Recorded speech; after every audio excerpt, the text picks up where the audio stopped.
Le football est introduit dans notre pays par un jeune compatriote, homme d'affaires du nom de Wondobert, qui lors d'un séjour à Bordeaux en France avait maîtrisé les règles du jeu. Le jeune Wondobert fait la promotion du football dans tout le pays. Le 27 novembre 1927, il organise le premier match de football à Libreville. Il meurt malheureusement à 31 ans le 4 août 1928. Son œuvre est poursuivie par le révérend Père Lefebvre qui crée le premier club de football du pays, la JAL, la Jeunesse Athlétique Club de Libreville. En hommage à son œuvre, le premier stade du Gabon fut baptisé Stade Révérend Père Lefebvre, exactement là où se situe la maison Brice Clotaire Oligingema qui abrite notre confrère Gabon 24. Les meilleurs footballeurs de l'époque étaient appelés à Brazzaville dans l'équipe de l'AEF, l'Afrique équatoriale française.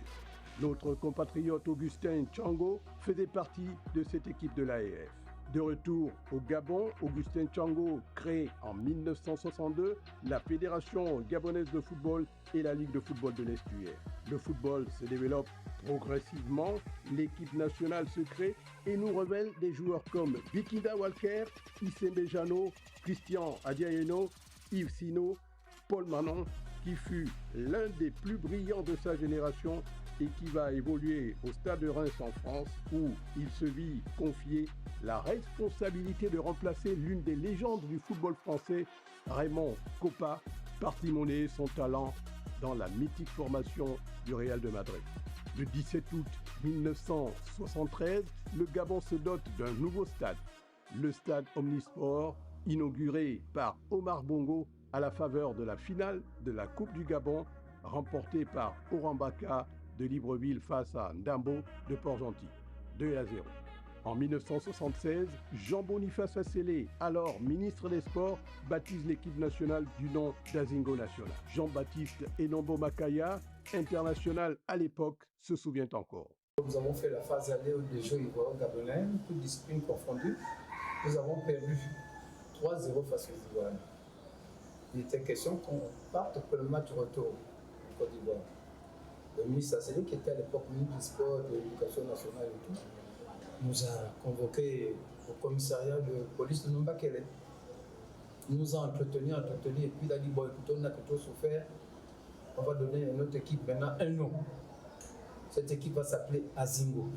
Il parle du lac et de tous les problèmes comme ça. C'était un coup de fouet qui était nécessaire parce que quand nous sommes arrivés en Côte d'Ivoire, pour la phase retour, on a battu les Ivoiriens aussi chez eux 3-1. C'est la création d'Azingo au match retour.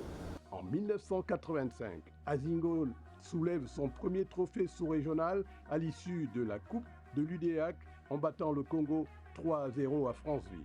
3 ans plus tard, Azingo remet ça, cette fois-ci en allant punir les Lions indomptables à Yaoundé en présence du président Paul Biya et Omar Bongo. En 1994, Azingo National dispute pour la première fois de son histoire la phase finale de la CAN en Tunisie, éliminé malheureusement au premier tour. En 1996, Azingo accède pour la première fois de son histoire au stade des quarts de finale.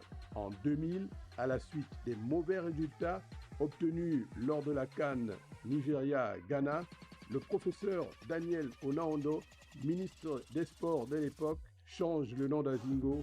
L'équipe nationale s'appelle désormais les Panthères. La panthère est cet animal emblématique du pays, symbole de puissance et d'agilité, par opposition à Azingo, qui signifie en langue omienais les souffrances. Il faudra attendre 10 ans pour voir les Panthères se qualifier pour la CAN en Angola en 2010. Hormis 1996 et 2012, le Gabon n'a pu dépasser les quarts de finale. En 2011, le Gabon obtient son premier titre continental au Maroc chez les moins de 23 ans. Dans la foulée, les Panthéros se qualifient également pour les Jeux Olympiques de Londres. On notera que le Gabon va co-organiser la CAN 2012 avec la Guinée équatoriale.